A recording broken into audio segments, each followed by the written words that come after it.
2 থেকে 3% মানুষের জন্য আজকে কিভাবে 56 ভাগ কোটা বরাদ্দ করা হয়। বঙ্গবন্ধুর বাংলায় স্বাধীনতার 53 বছর পরে এই বৈষম্য আমরা কোনোদিন মেনে নিতে পারি না। 1965 থেকে 1971 এই 6 বছরে ওই পশ্চিম পাকিস্তানিরা পূর্ব পাকিস্তানের মানুষের সাথে কি বৈষম্য করেছিল আপনারা জানেন।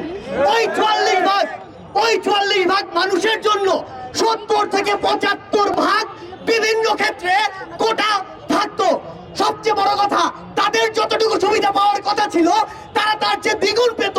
এটা আমাদের কাছে অন্যায়ের, বৈষম্যের, নির্যাতনের চরম মাত্রা অতিক্রম করেছিল।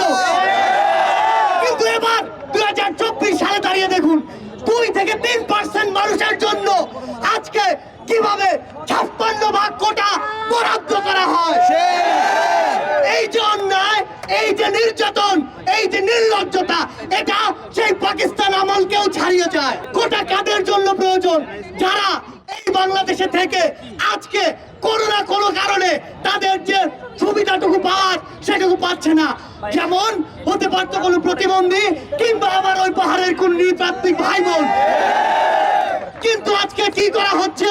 যারা জন্মসূত্রে কোটা প্রাপ্ত, যারা স্কুলে কোটা পায়, কলেজে কোটা পায়, বিশ্ববিদ্যালয়ের কোটা পায়, তাদেরকে সারা জীবন কোটার উপরে রাখার পরেও তাদেরকে চাকরি ক্ষেত্রেও মৃত্যুর পূর্ব পর্যন্ত নাকি কোটা দিতে হবে। বঙ্গবন্ধুর বাংলায় স্বাধীনতার 53 বছর পরে এই বৈষম্য আমরা কোনোদিন মেনে নিতে পারি না।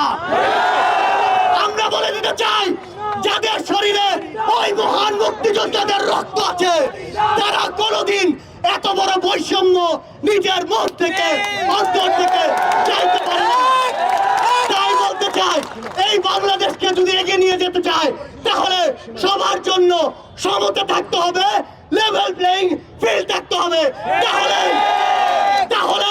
আমাদের যে ভিশন সোনার বাংলা, বঙ্গবন্ধুর বাংলা গড়ে তুলতে পারবো। সবাই একসাথে এই কোটা বাতিলের জন্য, 18 পরিপত্র জারি রাখার জন্য মাঠে থাকতে হবে। জয় বাংলা।